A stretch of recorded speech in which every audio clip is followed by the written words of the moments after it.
Hello, my name is Fran Oliver. I'm the project manager for the A63 Castle Street scheme, and I'm absolutely delighted to welcome you to our second webinar.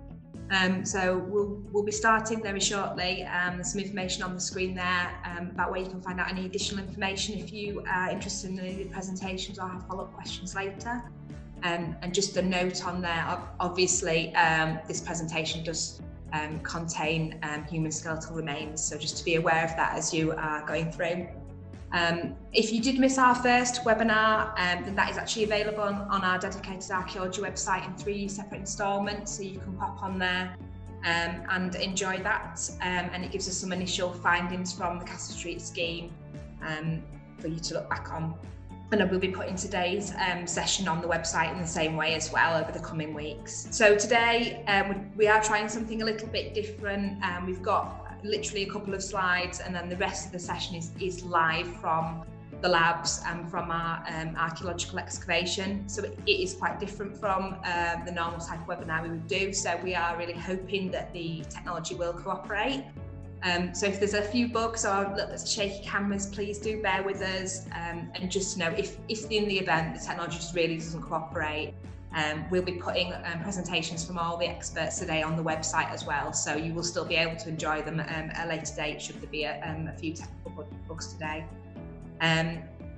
We'll be having presentations in some different sections from some of our experts, and what we'll be doing is giving you an opportunity to ask questions after each one of those sessions. If you're not familiar with the Zoom Q&A, it's just down there at the bottom of your screen, and you can just click on that and type in your question, and then a member of our panel will be able to answer that for you.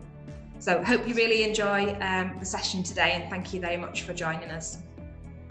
My name is Aidan Parker, Site Director and Project Officer for Oxford Archaeology North, involved in the A63 improvement scheme, and this is our excavation. So what's going to follow is I'm going to give you a little tour around site, show you some of the areas we're working on.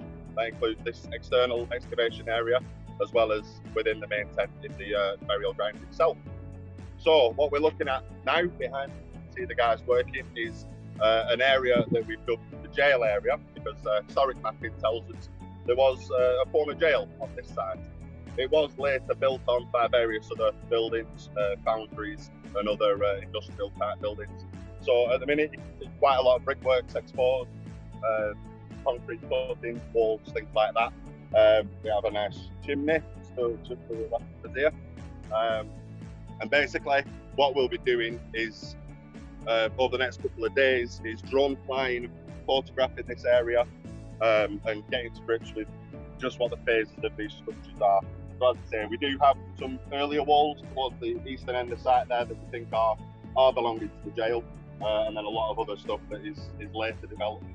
So part of our recording process is going to be getting to grips with just what that phasing is, which came first, and hopefully having some evidence of the jail. So yeah, nice sunny weather for you. If you'd like to follow me, we'll head into the tent and into the main burial ground itself.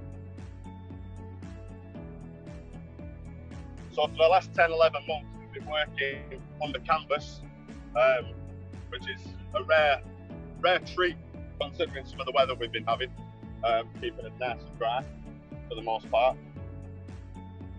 And yeah, obviously the idea behind it is to shield the general public and passing traffic from what we're working on, which is human remains. So as we come into the tent exterior, you can see it's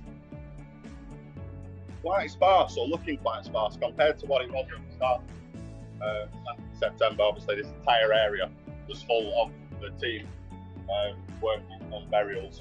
As we're coming towards the end of the project now, the main areas of work are towards this eastern end. So we have one group of archaeologists down in that area, and to my right is the second part of the team down there. So yeah, they're all hard at work excavating the remains of the people that were buried here. So we'll head on down, get a closer look at what they're doing.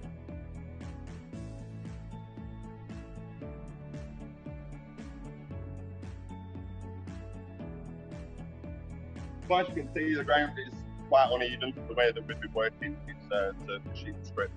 So the upper horizon's soil, and then once we get down onto the closer to the burials, hand excavation takes over, do more delicate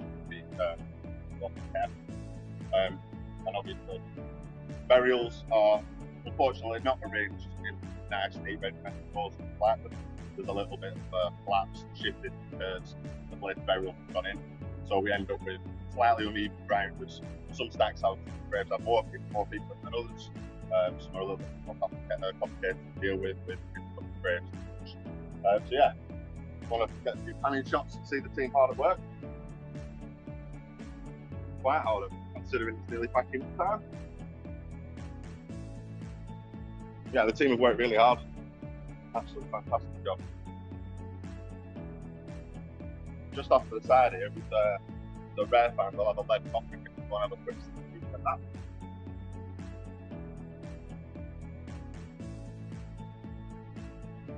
So during the excavation, we have had a few brick tombs, particularly over to the eastern side of the graveyard. And within those, we did expect to have a high number of lead coffins. We've had a reasonable amount. And then this one, not associated with tombs at all. It's an anomaly, surprise burial, but as you can see, very nice preservation. It's empty now. The archaeologists working on this has finished the excavation, so this is waiting to be lifted and reinterred in our reburial trench. But yeah, an excellent find and a nice surprise. It's a nice bit of well-preserved archaeology there. So we'll carry on. We'll have a quick look at the other side and then head to our processing area, where you can see one of the other operations that's taking place on the site.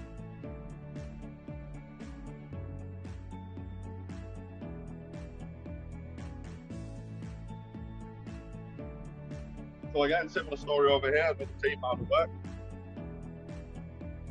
And brickwork, which is the main on the tombs. More of the, as I said earlier, more of the tombs work in this eastern end of the graveyard. We've been stripping an area here. Once we get down to what we think is the lowest burial deposit, we do just have an extra test and an extra dig, just to make sure that we're not missing any deep burials or catching everybody, so we can pull it forward and treat the dirt. So that about wraps it up for the excavation areas. We will move on now to where we are doing our sieving processing. So all the spoil that we've been digging, all the soil that's been removed from site as part of excavation, being fed through sieves, and then we have teams working through that material, trying to recover fines and any little bones that may get missed as part of charnel deposits that aren't associated with any intact burials. So we'll have a quick wander up here. That.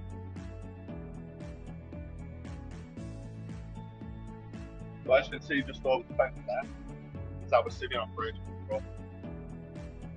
The material is sorted through the sieves outside, collected by plants, and guide breakthrough.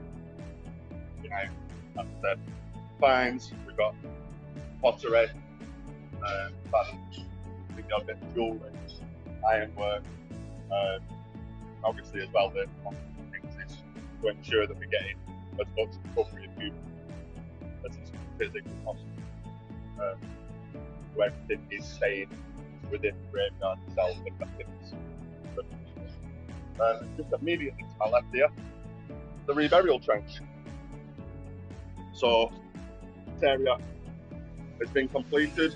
This is where we're currently reinterring remains, and as we go further this way, we can see the team hard at work actually excavating that area of the site.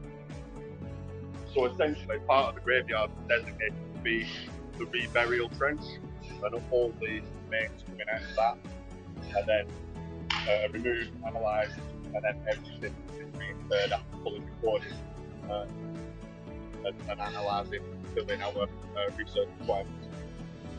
So yeah, nobody is actually being technically removed from the graveyard. Good, everything is kind of staying here. And that about wraps it up for the whistle-stop tour of the site. We'll have a quick look outside at some of the storage areas, and then I'll pass you over to our other presenters. If you've been heading down the A6 degree at any point over the last 11 months or so, you'll have been able to see probably a lot of questions about what's been going on inside. Well, you've had a chance to have a look at that now. So outside in our compound area, we have various storage units. This is where the remains of the cemetery are being stored temporarily, ready for their reinterment back into the trench. Obviously, they all have various designations. Some of that human remain material is going through the labs for extra analysis. They're looked at by our specialists in there. So there we go. That is it for me. I'll pass you over now to our specialists. I hope you enjoyed the rest of the webinar, and I hope you enjoyed the little look through our site. Thank you very much.